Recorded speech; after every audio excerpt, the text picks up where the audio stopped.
आप सभी का स्वागत है। गन्ने की जो ट्रेंच विधि से हम बुआई करते हैं, इसमें कितने पौधे होने चाहिए और दूरी क्या होनी चाहिए। किसान भाई यहाँ पर आप देख रहे हैं कि इस वीडियो में लगभग 100 गन्ने लगभग होंगे जो एक साथ उगे हैं। यह कहना है कि अगर ज़्यादा गन्ने होंगे तो मोटाई कम हो जाएगी, यह सही नहीं है। अगर फोटोसिंथेसिस अच्छी हो रही है, दूरी ठीक है और गन्ने की बंधाई की गई है, जिससे जो ऊपर की सबसे एक्टिव लीफ हैं, जो सबसे सक्रिय पत्तियां हैं गन्ने की, उन पत्तियों के द्वारा सूर्य के प्रकाश में भोजन बनाया जा रहा है। तो गन्ने पास पास होने की वजह, जहाँ यहाँ पर आप देख रहे हैं ये करीब 35 गन्ने हैं एक स्थान पर, फिर भी इनकी मोटाई लगभग एक जैसी है, यानी पास होने पर भी गन्ने मोटे हो सकते हैं। उचित दूरी और संख्या कितनी होनी चाहिए, इसके बारे में आज बताएंगे।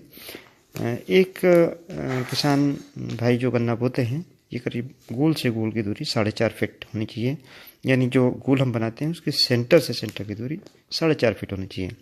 इस प्रकार के हेक्टेयर में लगभग 74 गोल बनेंगी। और जो गन्ने की संख्या है, जिसका बहुत ही ज़्यादा महत्व है, बगैर गन्ने की संख्या मेंटेन किए हुए आप उपज नहीं प्राप्त कर सकते हैं। 1 मीटर की गोल की लंबाई में लगभग 18 से 20 पौधे होने चाहिए।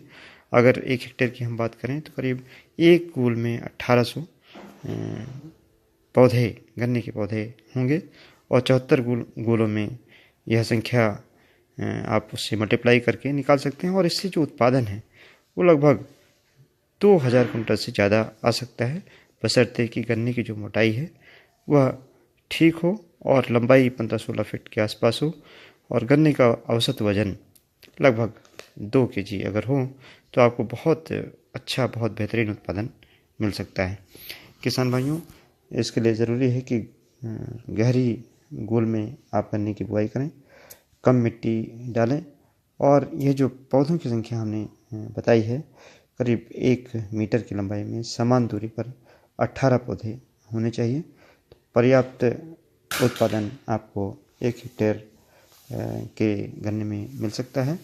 और यह इसलिए संभव हो पाता है क्योंकि जब हम गन्ने की दूरी बढ़ा देते हैं तो गन्ने के जो पौधे हैं फोटोसिंथेसिस कर पाते हैं, प्रकाश संश्लेषण की क्रिया सूर्य के प्रकाश में कर लेते हैं और भोजन बनाते रहते हैं। अभी पीछे मैंने आपको दिखाया कि बहुत सारे गन्ने एक जगह लगे हुए हैं, लेकिन उनको चारों तरफ से प्रकाश मिलता है, इसलिए उनकी मोटाई और लंबाई बहुत अच्छी है। किसान भाइयों, यहाँ पर यह ध्यान देने की बात है कि अगर आप यह सोचें कि हम गन्ने को बहुत ज़्यादा दूर पे अगर बो दें और सिंगल लाइन बो दें और अच्छा उत्पादन मिल जाए, तो यह संभव नहीं है, क्योंकि गन्ने की लंबाई और गन्ने की संख्या का गन्ने के उत्पादन में बहुत ही ज़्यादा महत्व है। लेकिन प्रकाश संश्लेषण की जो क्रिया है वह प्रभावित ना हो, इसके लिए जो उचित दूरी है वो लाइन से लाइन की दूरी 4.5 फीट की हो।